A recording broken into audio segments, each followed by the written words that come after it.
This is Gwen. You probably know Gwen from the other videos we did. We did quite a few videos the last while. But you probably know her from the work that she did on how your unconscious works, and she's now doing a study in King's College in London in neuroscience.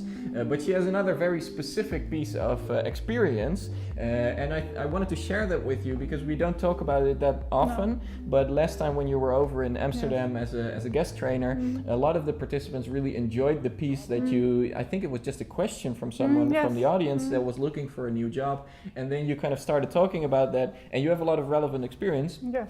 Do tell. Yes, I actually studied business in a previous life, and I worked for a recruitment company among other things, and in human resources later. Yeah.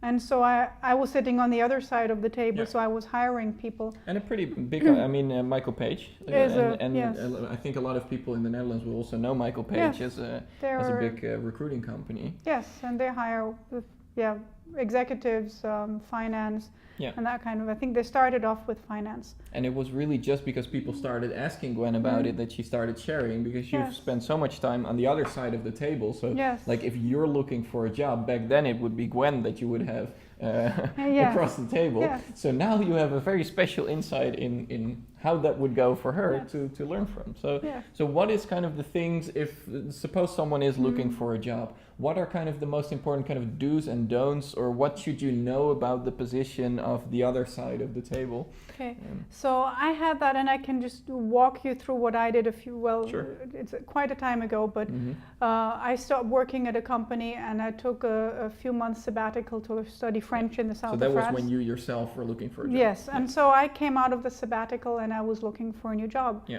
And the first thing is that it's really a game of numbers. We have the internet today, so the first 20 or 30 job applications I threw out were jobs that would be okay, but I didn't really want because I just wanted to practice. There's a very powerful thing in the numbers there, because she's not saying like the first 2 or 3 applications that you do. It's like 20 or 30. Exactly. Yeah. Actually, a lot of, sorry for interrupting, but a lot of the people that were in that group with you started applying this, and they started like Yvette, I think, was there also, right? Did I tell you she got a job? Oh no, and a really nice one too. Cool. But I already, if you watch all the videos on this channel, you've seen that, because I already talked about her getting a new job in a really nice way. But she started doing a lot of applications. So she used to do like 1 a week, because I already kind of kicked her butt that she had to do a lot of applications. But then afterwards, she really got kind of the feel for it, and she started doing like 3 or 4 a week, and that ended up getting her a job. So it's really it's not numbers like you have to do 2 or 3 numbers, but like 20 or 30. Yes.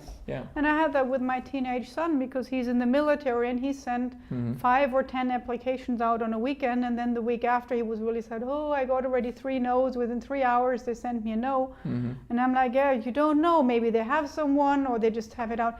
And hey, what's important to know is a lot of companies just have jobs out that are fake jobs because they want to look good in front of the competition. They're in financial trouble. That. And yes, I mean, companies I worked for, and I will not give any names, we regularly would have fake jobs out. Right. And if we have a real job, like an important position, we wouldn't do that directly, because you don't want to have in the local newspaper, we're looking for a new head of finance. So suppose you are doing like you're doing your application, and then you're getting a no back, and you go, oh no, but there was no chance at all that you were no one was going to get it. So it's stupid to take that personal. Yes, like, oh, because it just was, or they just wanted people in their database, so there might be a lot of reasons why, or the son-in-law got the job or something, you don't know, and they just officially were looking for someone. So there are many reasons why you can get a no. And then again, a game of numbers. I really sent out tons of them, but I'm not sure. So closest guess, tons? Tons of like 10, 20 a day if possible. I would spend really an hour or 2. I thought she was going to say like, well, 10 or 20 I send out, but a day, 10 or 20 a day. Yes. And I would really go through all but I found a new job within 4 weeks. I signed a contract. And I mean, I was desperate, because not desperate, but I knew I wanted a job. I think this is a quote from Tony Robbins. He says, like, if you want massive results, you have to take massive action. Exactly. So if you really want the job of your dreams, you don't go like to one company and say like, hey, can I maybe work? work for you? Yes, but hey, that go. works too sometimes. Yeah. I've done that too. I sent out one CV and that's the job I got. Sure. I mean, both things can work. If you know if your CV is a real fit. Yeah. The other big thing is that I notice is that don't lie on your CV. And don't make something sound drastically better, and that might sound like... Why not? Because I think there's quite a few people that will probably kind of just slightly tweak their CV. Why wouldn't you do that? Well, because I've done that. I remember in my last job, I looked for a secretary. And I got a lot of applications, and I got... Yeah. And there was one application that stood out because she had a really perfect CV, and I thought, gosh, why would she apply for that job? Because I didn't have that huge of a budget, so I couldn't pay her 200,000 Swiss francs or something. Yeah. And she came to the interview, and I really asked her, because when you hire someone, you really look at the first page where you list what you've done from the newest date down. Yeah. And then so just that's a kind of tip in between. So really listen for maybe watch the video again to pick up all these tips, because there's more in is you don't list them from like your oldest thing first. Nobody cares about your kindergarten. Yeah. And nobody cares about unless you just finished 10th grade and you're looking for a job. But otherwise, make sure that on the first page, in one glance, the person who opens your CV can see what you've been doing lately. Yeah. Because one of the main reasons you sort, you have the yes and the no. And very often the reason you end up on the no is because you open it, it doesn't make sense, and you get rid of it because you don't have time. Wow. I had jobs where we wanted to hire someone, we got two, and those, because you send them by email, but you have someone printed out. Right. And then I had those big wash basins full of CVs for one job. Wow. And I have limited amount of time, so I had 20, not even 20 seconds in the first round. So I would have the yes, no, yes, no, yes, no. Wow. And then I would have maybe 20 CVs I would look at more in detail. What does this say about people spending, because I've spoken to a lot of people getting jobs, because often people that do training with us, they are on that point that they want to get a new job or want to take that step. And something that for me is usually quite difficult to get out of their heads is that they don't need to spend 10 hours on their CV for every single job, because a lot of them spend like so much time to the minutest detail on the third page of their CV or in their motivation letter. Like what does that say about how you should spend your time in searching for a job and doing applications? Well, the thing is, first of all, only apply for stuff where you really have experience. Okay. And don't... because otherwise you're going to be in the B pile immediately. You'll be, yes, because if you've worked in human resources, you can't switch to marketing just like that. So Yvette, for instance, she switched from HR to learning and development. So that would still be close enough, because it's both has to do with personnel. Okay. Yeah. But the other thing is, and I've recently had a client with that who said, "Oh, I'm really tired of working in it wasn't in finance, I want to switch to marketing." Right. And I was like, that's a big step. Who will hire you? But he worked in a big company here, so I advised him to switch inside the company, work in that position for a year or two, and then... Or someone else that I know that we did an interview with, Jessica. We had an interview on how she built her career up, which is very interesting. And she had a similar, that she worked in, I think she wanted the actual names of the companies to stay anonymous for the internet. So I won't mention them, but she worked at a very large museum in Amsterdam, and there's a few. So. And she was there in a leadership position. So I think her team was like 100 or maybe 150, like a big team. But she actually wanted to shift to finance. And for that, I guess that if she would have just coldly put her application in, she would have probably gotten discarded. But she got in through someone else that spoke to her and was like, wow, you would really fit in nicely here. And he started talking to the right people within the company. And then instead of doing like a proper job interview, they had like just a meeting just to get to know each other.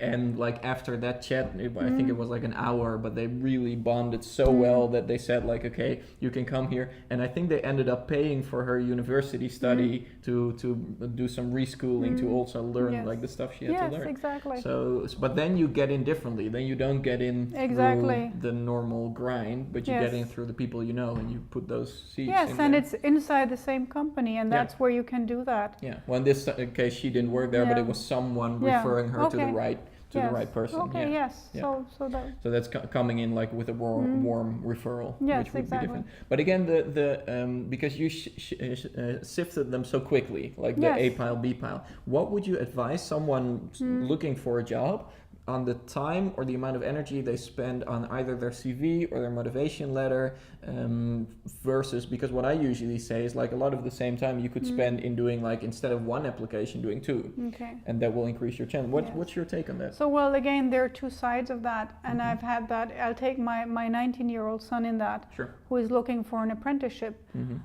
So for him, I think people will really look at the motivation letter, because the CV doesn't say much. No, but on the motivation letter, you can Yeah. see, how is his language, what are his language skills, how well does he write, is he structured, did his parents write it for him, something like that. But at least, but even there, you can see. But you really wrote it in a way that it looked like he wrote. No, but at least you can see. I mean, you also see the education level of the parents. Sure. So you see where the kid comes from. But generally, personally, and that is me personally, I never read the motivation letters. And I hardly ever wrote motivation letters.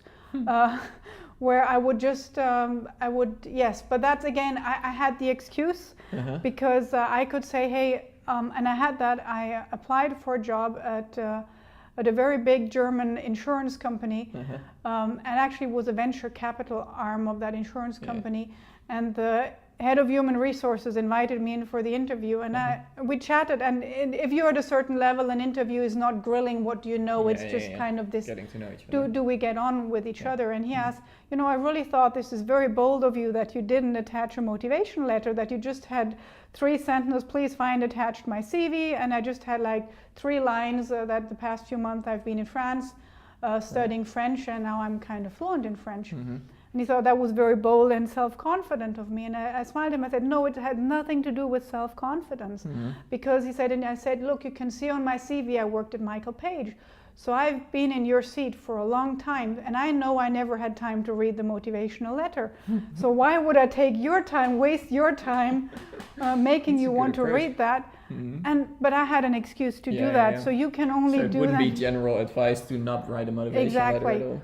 But what you should, and that's where the I don't like the term motivational letter, because because you would have to take a more salesy approach to that. But what you should use it for is if you have, and that's very important in the CV, is that and we all have holes in our CV. Like I had those 3 months where I was in France.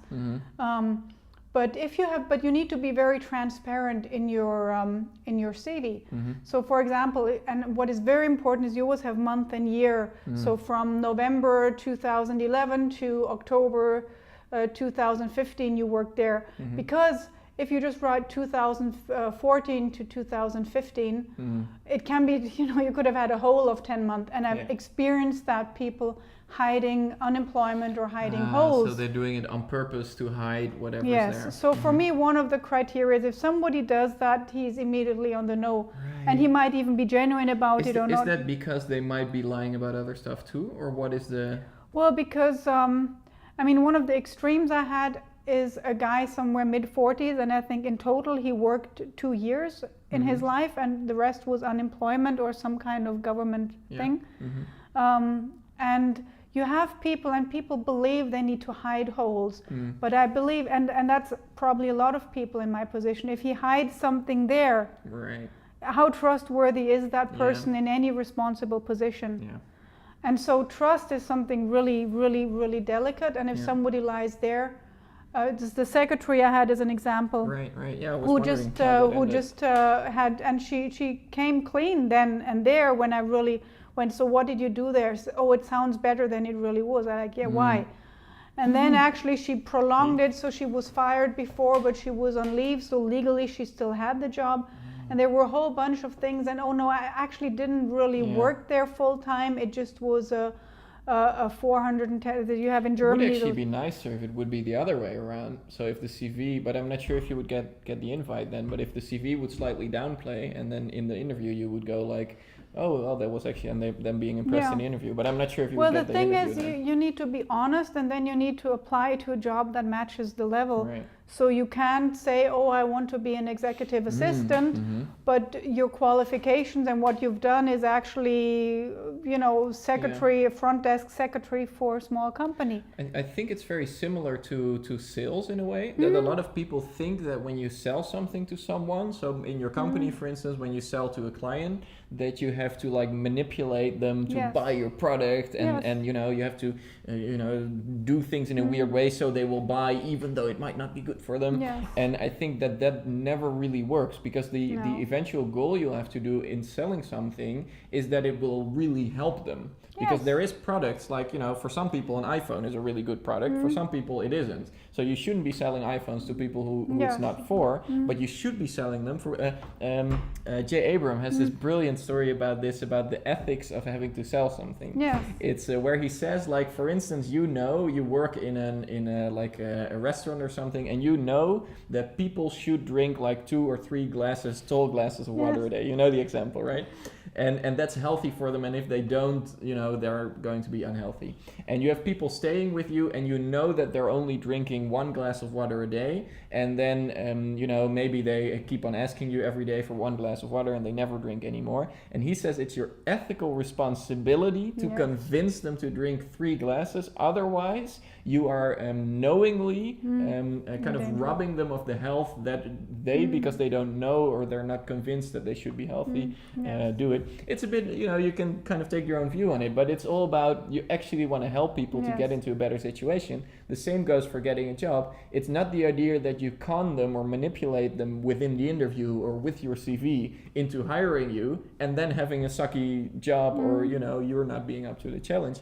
Yes. You want to find a job that is perfect for you, where you can really thrive and be the best person you can be. Yes. And usually that's by, I guess, but I would love to hear your idea about that, by cutting the BS and just going for a real connection and showing up as the actual person that you are. Yes. In a good way. I mean, you have a good side and a not so good side. You don't have to share, what you did last weekend or something, depending on what you did last weekend. You better not have it on Facebook. It's similar in finding a partner. Like, you don't go up to a partner in several ways. You don't go up to a partner and go like, this is my grandmother, and I hope she likes you too, or something silly, or you don't do the worst stuff you ever did in your life, have a picture of it and show it to them.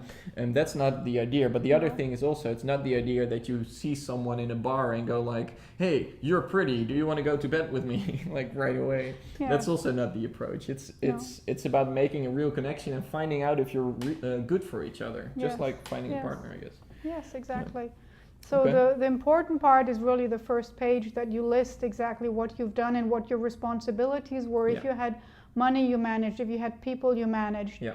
And it's important that your results, is that, I think I learned that at some point, like what was the result? Isn't that like the star system of asking questions or something? Like what was the specific result? I think you want to know what, I'm not sure in the Netherlands, but in Germany you get like a review, like a report card, like a review from the companies you worked with.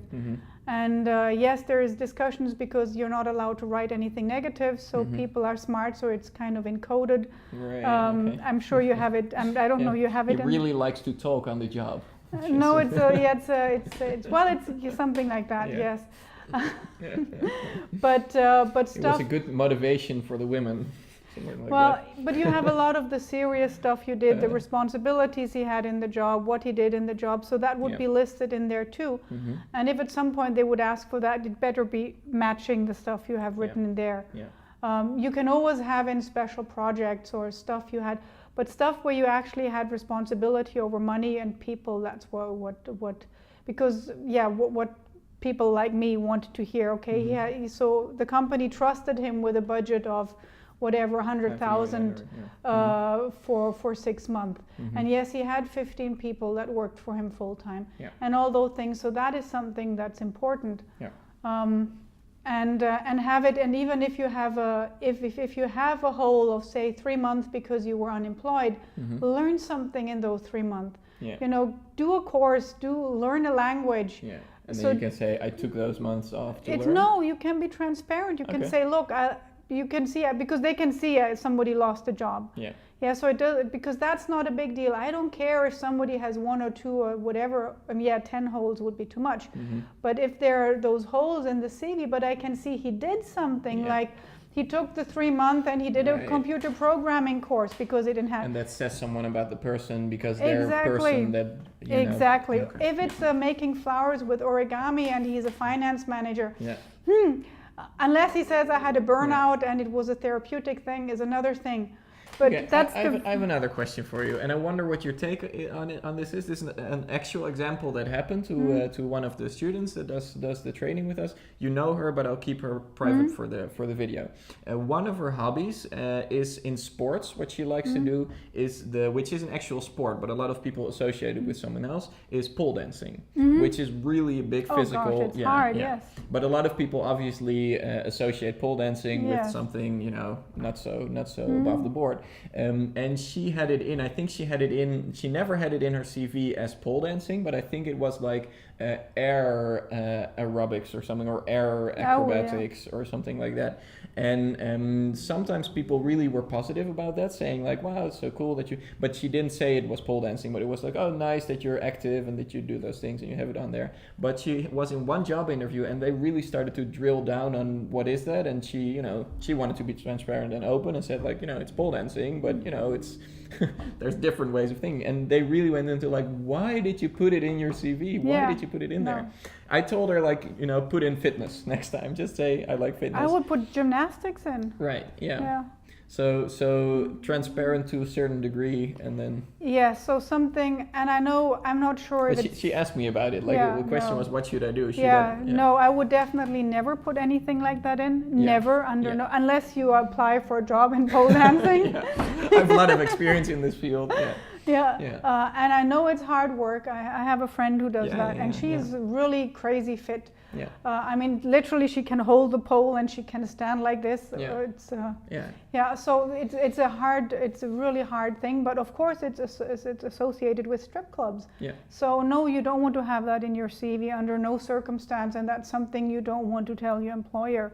It's like having drunk pictures of you on Facebook or some social media. I think it was a year ago or maybe longer. I had a podcast on what to do with LinkedIn, what to do with Facebook, and just go look through Facebook, because sometimes I look up people when I have clients or people that I haven't worked with before. I check them out on Facebook, and often it's really shocking how much is there. And people usually don't realize how much of you there is on Facebook. So definitely just take an hour or take a few hours to scroll through your time thingy and delete the stuff that's not there or put it on private, because that's something you can easily do too. Yes, exactly. The best thing is never post stuff like that, because I personally think whatever has but there's a few people that are, they have their Facebook for just their friends and things, and just put it on private then, or not post it at all. If you have colleagues on, that was one of the, but check out the podcast on Facebook if you're Dutch, because it's a Dutch podcast, but you can scroll down or you can find it. But one of the conclusions there was like, make the purposeful decision, like, is my Facebook going to be business or is it going to be private? If it's only going to be private, you put all the pictures and your posts on private, and you only have friends and family and whoever you like in there. And if it's going to be business, you can open it up for the public, so to speak, or still keep it on private. That's fine. A lot of people do that. You can filter that post as private. But the moment, bless you, the moment you have like even one colleague on there, and you should really be thoughtful about what you have on there. Okay, so basically for the you gave a few pointers on what to do with your CV. I think one of the biggest thing is to make numbers. So do a lot of applications and go. First, you said, I think, to 10 or 20 jobs that you don't even want. Yes, and that is also exactly. That's what I just wanted to say, is that you do interviews with jobs that you really don't care about, just that you get into the routine. And they're in the same field that you want to get into, or like McDonald's supervisor? No. Unless you want to be a McDonald's supervisor. No, for example, you have you always have certain companies you really would like to work for, certain jobs, and you can just apply for the first 20 jobs that are similar, but you might not like the company, you might not like the location. or you might not really be interested in that type of job in your field. And just to be clear, what is the purpose of doing that? I think it might be obvious, but just to get into the routine. It's like filming this. We just talk a few minutes before we, because he's more practiced than me, and I just sit here and think, oh, shoot. Yeah.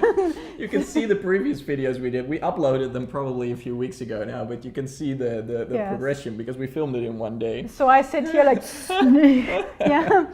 So this is after more than an hour of filming. She's like this. Okay, yeah, it's the alcohol you gave me.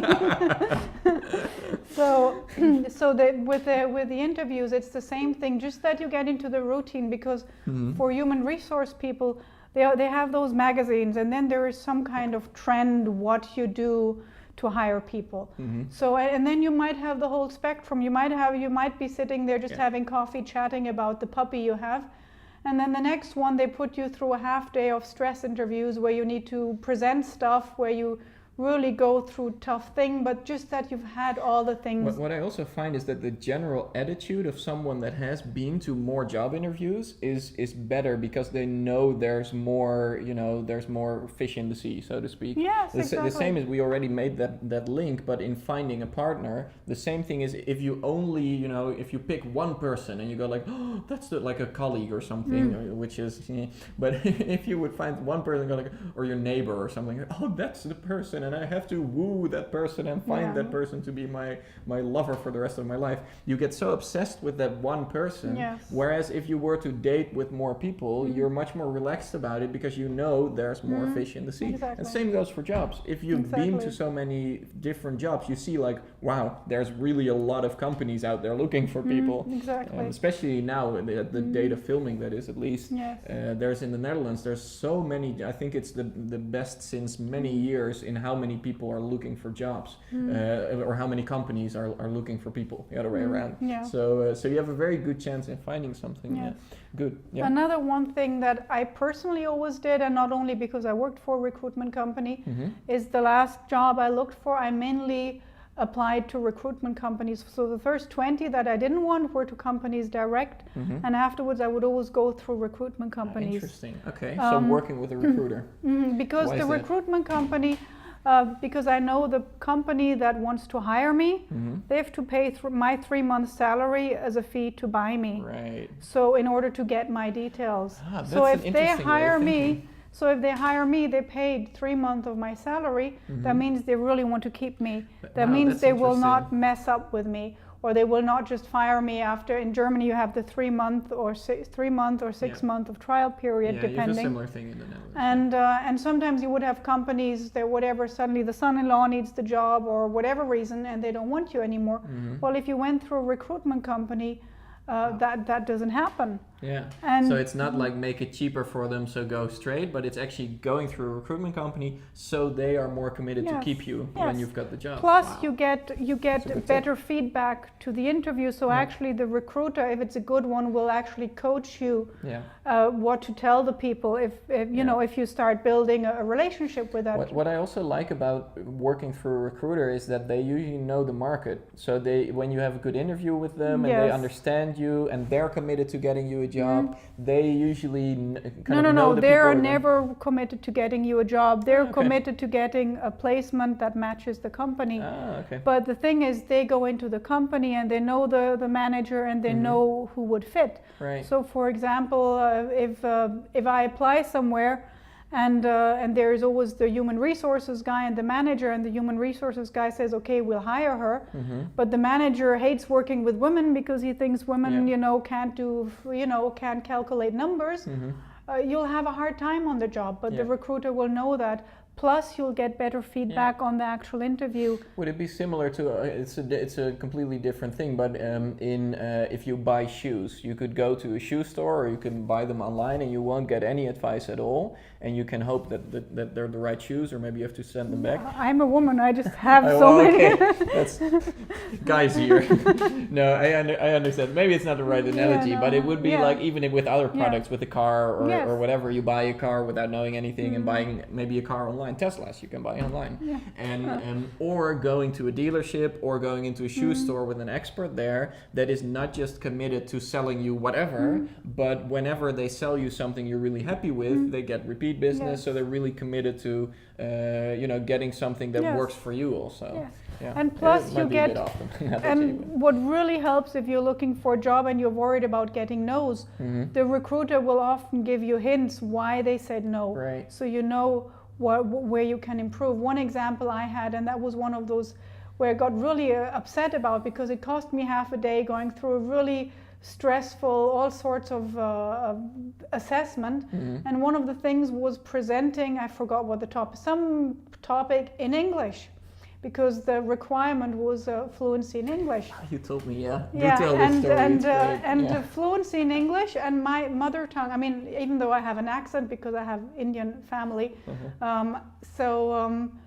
so I just presented. Yeah. And in Germany, people are scared to present. Kids don't learn that in school. But I went to school in America, so we had to present every week in front of the class.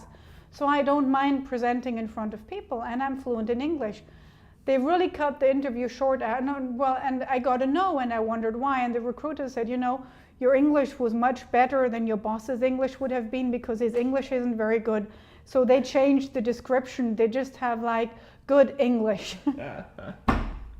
That's a great example again of something that you can't really do anything and it's about. something you can't do anything about, and it's something I would have never known. I would have just thought, gosh, I presented so well. Yeah. How come they said no? Yeah. And actually, it's just somebody's ego that was hurt, where you wonder how. Yeah. Anyway, so Yeah, let's get into a few tips, and then I think this should be sufficient. Just go out there and apply for jobs. yeah, That's so the there's basics. lots of them. Yeah, that's the And basics don't of fret it. 3 hours. I have a friend here in Switzerland, and Oh, you yeah, know, because you didn't answer that yet. Like, how long should you spend on a CV or a well, motivational you should letter? make this. One of the big don'ts: don't use a Microsoft template. Okay. Have a decent picture. I had a friend, a friend's mom applying for a job, and she wore like a sleeveless T-shirt, and she looked like 65, and it was just have a professional picture. Yeah, yes, the picture itself would have been okay for her personal photo album, but but wear something decent and have it a nice picture, and that's number one. Okay, so let's make it more pointy. Yes. The more time you spend on your CV and your motivation letter, the better. Is that true? No, so spend time on the CV, make it look good. It doesn't have to be 100% perfect. I had a typo in my CV and I still got a job. Okay. But I always have the excuse German is not my native language. But you can always reframe. If you've listened to Jasper a lot, reframes are really useful because you can frame everything in the right way. Yeah. And people don't really care that much if there is a typo, especially with spell checkers today. They can just change words. Sure. But have that clean and nicely formatted, and again, not a template from Microsoft. You can buy nice templates, or you can take a Microsoft template and just really modify it and make it. Don't try to be fancy and cool. I've had people that tried sending me like this 3-fold flyers about that. Unless you're going for like a designer job or something, but if that's not the case, and even then I wouldn't do it. I would send a proper CV and samples of cool like a portfolio stuff. or Yes. something. And send a portfolio. So don't try to get smart or weird or have it blink or put LED lights on or something like that. But make it look clean and give it to other people. Let other people, just have other people, professionals, have a look at that and say, because we're very often just blind to ourselves. So when I would make my own CV, I would give it to someone else and say, hey, could you just have a look on it, because I'm blind to it. To what I've done. I do it with writing books also. Exactly. I let other people proofread my books to see what's in there. Yeah. And the big question is, can you see in the first 20 seconds what I've been doing the past few years? And that is really the thing. Can somebody else in 20, 30 seconds know who you are and that you're fit for the job? Yeah. And the motivation letter you use to explain the holes. For example, you have this 3-month where you did where you explain that, look, you can see there I lost my job because the company went bankrupt, and if you're not the finance manager, that's okay, it's not your fault. And say, look, it took me 3, 4, 5 months, whatever, to find a new job. But in that time, I did an online course on... you learned something or you did something. And something relevant. And you have whatever EDX, you have so many, even free courses, or where you just pay a little fine. Not a fine, where you just pay a little fee, and you get a good certificate, and you've learned something relevant for the job, and even if it's another language. Sure. And just fill those holes with something useful, and then nobody will care, and then you can have them on your CV, and it's fine. And how much should you tweak it from job to job? Like, should you then again spend 10 hours for the next job to just... Nah. You have this 80-20 rule. Personally, it depends what level you are. If you're out of 10th grade and you're looking, obviously you can't apply for a job as a baker and say, I really like killing, bunnies because I like to be a butcher. That's not a good idea. But generally, if you're looking for a new job as a finance analyst, and all this, and you don't need to really modify it that much, because again, I've never done it. And as long as if you have finance analyst in there and you have the company name in there, which I wouldn't recommend doing, because it just costs you unnecessary amount of time. Especially because I don't believe many people actually really read it. So would the thing that I said earlier still stand about it's better to not put in all that time in tweaking your CV. Well, you have to make it proper. So, you get a lot of things to make it proper, but it's better to spend that time that you could go over like minute details and changing every slight things, and use that time for doing another application instead. Exactly. So you have... Numbers are more important than details. You can have 5 versions of that letter. So one for finance analyst in that area, finance analyst in that area, and and you just send out the same, and don't have the company name or I really want to work for you because you're the greatest company on earth. Nobody buys the bullshit. And I read that last year you were doing yada yada. Exactly. Okay. So I think the number one good point I would give you in trying to find a job is don't listen to what those books that you buy in the bookstore to find jobs tell you, and definitely don't go. In Germany you have the unemployment office, they call it different. They have courses. And I've listened to people that have done those courses, and even my son in school, they had a course how to write an application. And I told him, said, what they told you is they make sure you don't get a job, because they just tell you stuff that some clever guy thought of in some gray university room, but who never actually worked in the field. And it might be with good intentions, but it's And so the goal is that you think, if you were to hire somebody, what would you want to see there? And it's really how orderly do you want to see it. And then still numbers are more important than details. And just send out loads. I told my son, send out 100 of them. Sure. And then I said the same thing to Yvette, and then before we end, I wanted to do just a few things on what to do in the job interview itself. Okay. But I said the same thing to Yvette. I told her and that was about a year ago, I think, maybe a bit less.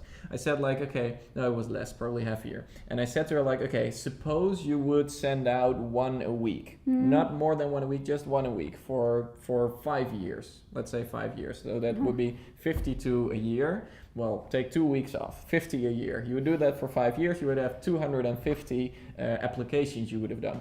Do you think by then you would have gotten a job?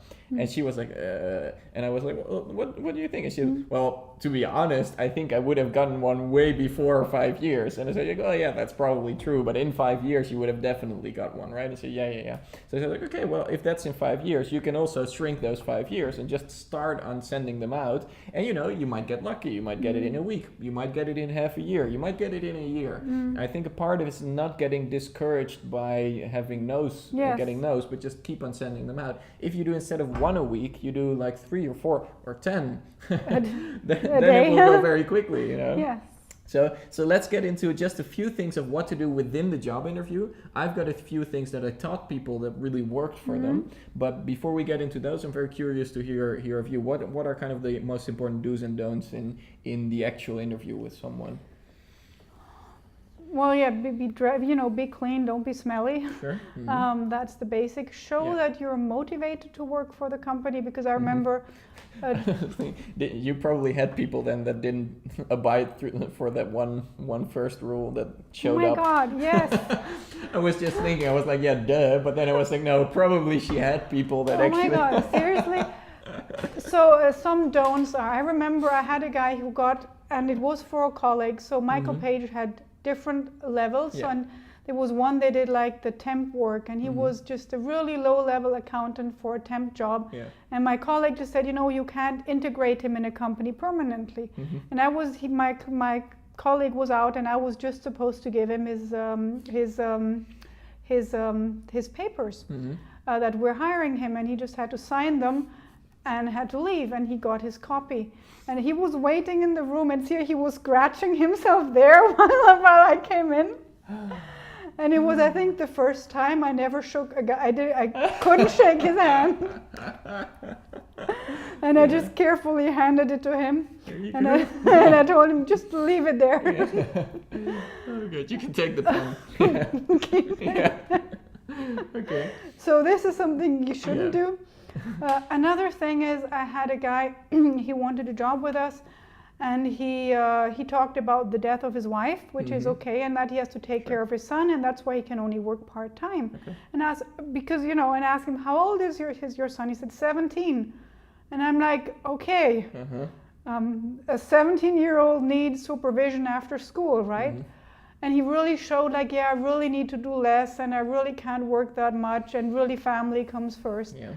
And I'm like, I had to, like, yes, okay, 20 minutes are over. Thank you so much for your interview. And I think how would you describe the lesson in there? What it is just show that you're motivated, show that you really want the job, that you really want to work much. And if you're a little bit ambitious, then you know that a 35-hour work week is something that doesn't really exist. And one example is that show that you're covered. Like when I applied for jobs for a time, I was a single mom with a small child, and even though it's illegal to ask that, they would ask me, so what do you do with your child? Like when I got the job in Basel, my adopted sister lived here, so what do you do when your child is sick? Oh, my sister takes care of him. Okay. So show that you're prepared, and not like, oh, when my child is sick, I need to stay home with him. It's similar, I was kind of thinking, but it's similar to what I teach often is you want to solve problems and not make more. Exactly. We have a podcast on that, if that's, I think there's a lot of further watching from what we talk about here, but I have a podcast on making problems or fixing problems, and it's just, I think in your job interview it would be the same thing, not start even in the interview already with creating more problems than you're going to solve. Exactly, because then there are enough people, you have 2 big boxes of people applying, so there are a lot more, and the person will just be annoyed that you wasted his time. And then again, the honesty thing, if they find out in the interview that you lied, you'll be out of there faster than anything. And then you have different kinds of interviews. You have some people that try to stress you with questions. How should you deal with that? Well, like they come up with questions that would stress you. Like one of the classics is what are your weaknesses? And that's kind of really a double bind, because you can't say, I really suck at numbers, but I know how to use a calculator. What they they don't really care what your weaknesses are. They just want to know, how do you handle uncomfortable questions like that. Okay. And like for me personally, my standard answer was coffee and chocolate. So that would give a laugh. And then it's okay. And unless you're like this, nobody will take coffee and chocolate. Then chocolate is a bad choice. Alcohol is a bad choice, like cocaine is no. My only weakness is crystal meth, but that's the only one. Yes. So think of, and that's why I do the practice interviews, because those kind of stressful questions, they're very fashionable. They change. So sometimes it's again, what is your biggest weakness, or and they'll come up. I think it helps because if you realize that it's made to kind of for that purpose and that they don't really care what your answer is, so you can be relaxed about it, and you know, like, oh, the real challenge is just stay comfortable and bring a sense of humor. I've got a point or a tip for that. It depends on what question, but you can use it with most questions.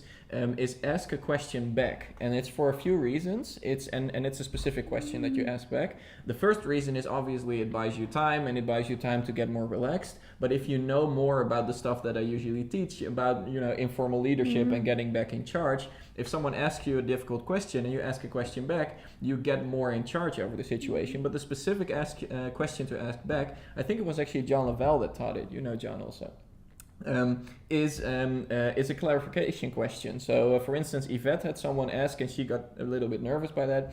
And I think it was a question like this. It was, how do you motivate someone? And that is, it sounds like a simple question, like, well, but it's really difficult because it's such a broad thing, and it's such a, you know, it's such a fluid thing that it's hard to answer. And she got a little bit nervous, but I said, like, you could have asked back something like, you know, oh, okay, do you mean colleagues or clients? Or do you mean privately, or do you mean like professionally? And usually something like, do you mean colleagues or clients, or do you mean like on the job or in general, are type of questions that you can ask, like, what are your weaknesses? You could say, like, do you mean specifically in this job or more in general? That I'm not sure if that would be the best thing, but for most questions you could ask something which would be a clarification question back. And if you do that well, for instance, in the motivation example, where it would fit probably better than the what are your weaknesses one, but for the how do you motivate someone, and you say, like, oh, do you mean a client or a colleague? That proves that you know the difference. Like, I know so much about motivating people that I even know that you motivate clients differently from colleagues. And then sometimes even just by asking that question, they get impressed, like, wow, this person really knows how to, and it buys you a few seconds to actually think of an answer. Plus it shows that you're really thoughtful and that you're really considering what they're saying.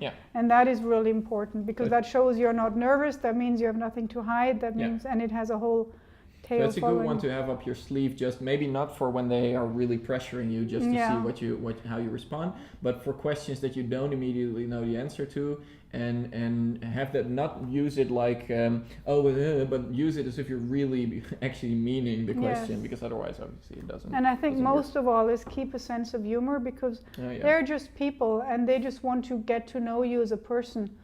And if you have a sense of humor, and if you take things lightly without being mean to anyone, I think that goes a very long way. I think, you probably don't know him, Samuel, when he got his job at Microsoft in Dublin, he went there because he came from the Netherlands, so he went all the way to Dublin for the job interview. And he was obviously a little bit excited for the interview, going all the way to there for just the interview. And they asked him, I think it was like they had to role play a situation where he would be speaking with the client about a new software update, whatever, for the company, and he used the question again, but from the question model that we both know, the meta model, where it was like the person opposite him said, like, no, we don't want to implement that whole thing, because, you know, there's always trouble with implementing a new software system, and you already feel it coming probably. And he said very sternly, like, is that always the case? Or are there sometimes, you know, and he got the job on that question. They were so impressed by him, you know, being thorough enough and understanding what he was doing to ask that they said, like, that was the point at which, you know, they bought him. Practically. And often it's just something really small, something that can just make a big difference. I think that's why it's so important to be yourself, because if you're pretending to be someone else, they might hire that other person that you're pretending to be. And then you're not going to be happy in a few years. So it's something one of my former bosses said, and when we talked later why he took me, and he had a lot of applications, and I wasn't even that qualified then because I just started out. And he said, well, you didn't seem like you were desperate for the job. Wow. And And I think Yep. that was something like you looked like you don't needed the job. Yep. We had and maybe you know Margriet. If you've been to our trainings, then you may have seen her because she comes back every time for other trainings. But she works at okay, I'll keep it anonymous. That's probably nicer. But she's looking for something else to do, and she said that she was at a big event with a very large company to maybe work there, and it was like a promotional event where they would see new people that could recruit them to work there.